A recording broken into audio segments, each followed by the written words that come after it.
there's a lot to your story, but I want to go ahead and go back to 2013 to when you moved to Korea, I believe. So that's a big jump to make, expensive too. I mean, at this point, so you were in the UK and you were like, I guess, obsessing over Korean culture. You ultimately wanted to go there. What like prompted you to actually make the move? So it was actually a fateful Google search one day. And I was like, I love traveling. And even back then, because it was helping boost my confidence. And I was always very insecure and shy. And I just Googled one day, teaching abroad. And I studied English at university. And then Korea came up. I was like, okay. And at the time, I didn't know too much about the culture. I loved the history. Didn't know too much about K-pop. I'd only listened to like one K-pop song. So, that really changed my life. And then, what happened is I got accepted. I went there. I was there for a year in total teaching English on a beautiful island called Jeju. And, it's hard not to fall in love with Korean culture because it's so cool. It's so cute. The music's amazing. The films are amazing. And I just fell in love. And I think the first time in my life, I actually, I struggled with my sexuality as a teen. That actually came out when I was in Korea. And that was the first time in my life where I felt independent and free. I had no constraints. And, I started to think maybe I can change myself. Maybe I can get rid of the way I looked and change all of that. And, that's when the journey began. And, it was a 10-year battle trying to struggle to find the right look and accept myself. And I've overcome it now. But yeah, it was definitely a journey. Did you move to Korea like with a partner or have a relationship at that point with anyone? Or is that when you started dating when you came out? Or how did you kind of come to terms at that point? So, I actually dated a few girls, actually. So when I was in my early 20s, I dated a few women and just didn't feel right at the time. And, I was really struggling to accept myself because nowadays, you just come out and it's just normal. Nobody bats an eyelid. You don't even talk about it. But, even when I was growing up, early 2000s, it's a little bit more of a difficult conversation. You had to kind of announce it and tell your friends and family. So that was actually the first time in my life that I, dated guys, and Korean guys are so good looking, I have to say. And yeah, so I did date a few guys there. I had, a few boyfriends there and stuff. And, some of them didn't even speak English, but it was kind of cute using Google Translate. But that was like a moment when I was like, finally starting to explore who I was. And I think I'd suppressed that person for so long. So it felt good. And I think that's why over the years I wanted to live in that virtual reality of being trapped in that 2013 in Korea because it was such a beautiful feeling. Well, I think also, how old were you at that point? Were you like were you college age or? So I was like 23.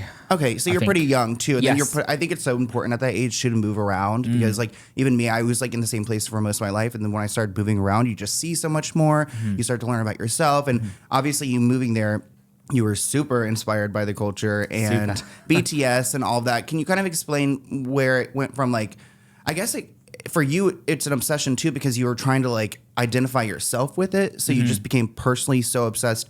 Can you kind of describe how you were so obsessed with them? Like what were the beginning stages like before you started going under the knife and transforming yourself completely? But really it was, like I said, before I moved to Korea, I didn't know that much about K-pop. But when I was there, I suddenly started to fall in love. The songs were amazing. Everyone looked so perfect. And in Korea, there's a real pressure to look a certain way in order to achieve happiness. And you see it, everyone has that perfect image. So I felt, maybe there's a possibility I can be as happy as these people. And, I was thinking maybe the only way to achieve that is to look a certain way.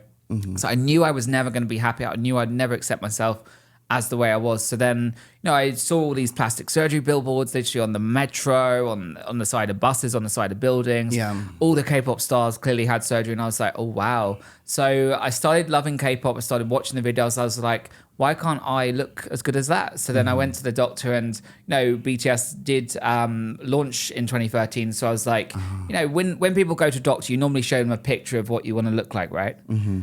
Somebody might show Angelina Jolie, I want her lips. So you show the doctor the picture. So I was like, which person do I want to look like? I was like, okay, Jimin's hot, he's cute, he's handsome. Let me go with this look. And then that's where it kind of began. And, originally just had a nose surgery, a non-surgical eye surgery. And then it became an addiction. And it became like a really bad addiction, very dangerous. And, I could have died undergoing some of these procedures. And, really spiraled from there. So So Jimin specifically is one that you kind of like targeted. Like you wanted to like, were you attracted to him, or you wanted to like be like him, or was it kind of like a mix of both? I mean, Jimin is so attractive, so how can anyone not be attracted to Yeah. Jimin? But it was really, I just wanted to replace who I was, and you know, it sounds bad now that I look back, but I wanted to change who I was completely. You know, I wanted to erase all traces of my father, erase all traces of this person that I used to get bullied, right? And adopt this new identity. So that's where that really came from. I was like, you know, this person's really attractive. They're beautiful. They seem so happy. They're performing on TV. I want to be like that. And, you know, I was just dreaming. And then I thought, maybe this is possible because Korea is the plastic surgery capital of the world. Maybe the doctors can give me this aesthetic, and maybe my life will be as good as Jimin's. That was my mentality. It's like I wanted to live his life because he seemed happy and he seemed confident, beautiful, and he was, you know, adored by so many people. And so, just like, is this like a rumor? But like, I've heard that like the Korean pop stars, don't they have to go through like a lot of training, like boot camp essentially, and like they are kind of forced to get these surgeries, I guess, to achieve that goal? That's all true, right? It's all true. You know, they never like to talk about it. There's a definitely a dark side of the K-pop industry that never gets exposed because it's a very carefully curated image. You know, K-pop is manufactured. And when I was there, I remember when I was at plastic surgery clinics having consultations, this was also in 2019. So I went back and had some more surgery. You know, I saw groups of teenage boys and teenage girls, and, you know, they were obviously about 14 or 15, and they were in groups, right? So, you know, okay, they're not with their mum or dad, they're with a group of people, like clearly managers, taking them for plastic surgery before they become famous. So that's what happens. Like 15, 16-year-olds are having, you know, jaw surgeries, chin surgeries, nose, eyes to achieve that look. And they're going through rigorous training, sometimes 7 years in total. And that's hard enough. And then, you know, they've only got a small chance of actually making it. And they might do that training for 7 years in surgery, and they might be cut out of the band when it becomes the final lineup, you know? So a bit like American Idol, they cut someone out the band and stuff at the end. So it's a really tough situation, and a lot of them don't make money as well. So they really are basically abused. You know, the management take all their money. A lot of them are in debt. And then once they finish with the K-pop industry, they're basically discarded, and they can't really get a job. They can't get an office job. They can't do anything because firstly, they're famous. Yeah. Very difficult. And secondly, they don't have those skills, right? They're used to just dancing, singing, and performing. So it's a tough life, and people don't see that. And at the time I just saw this dream, I was like, beautiful, happy, confident, successful. I want a piece of that.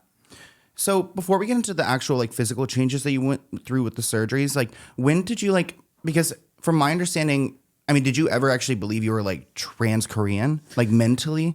I mean, I was going through a kind of crazy mental stage, but you know, my thinking at the time was, if people can adopt all these different identities which we see these days, you know, why can't I have a different identity? And you know, there's like people say there's like 100 different genders and stuff and identities. So I was like, why can't I just say that I'm Korean? I want the look, I like the lifestyle, I love the culture.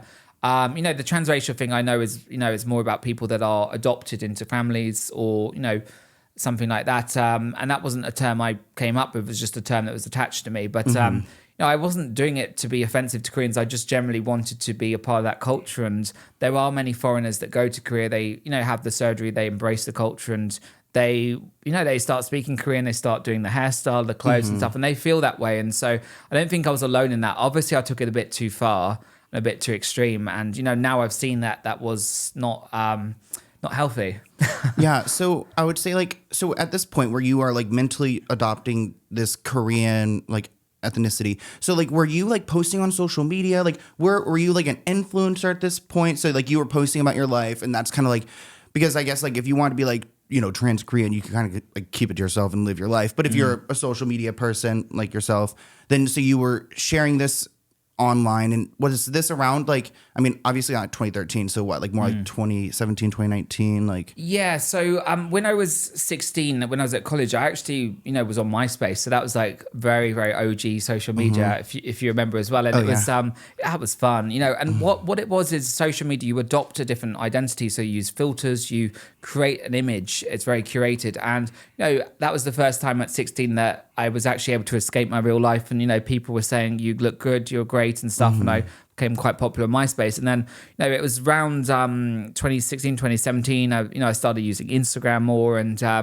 I think it's that validation, and I think a lot of us search for that these days. It's that serotonin rush of, people liking you because of the way you look and because your pictures and stuff. And so I think that certainly spurred me on with the surgeries and the identity. And, at the time I didn't see the harm in saying the Korean, I'm Korean and stuff, like I didn't see the harm. Now I see the sensitivities around that, the cultural sensitivities. But at the time I was like, so lost in that world. I was like, this is my only path in life. I have to do this and stuff. And so I started sharing it. And, obviously a mixed reaction. You get hate. You get some people saying, oh my God, you look like a K-pop star and stuff. And then I actually did music. But I think, I don't really use social media as much now. I use Twitter, but now it's not about validation. It's not about, getting that confidence or serotonin hit, because I actually accept myself now for who I am.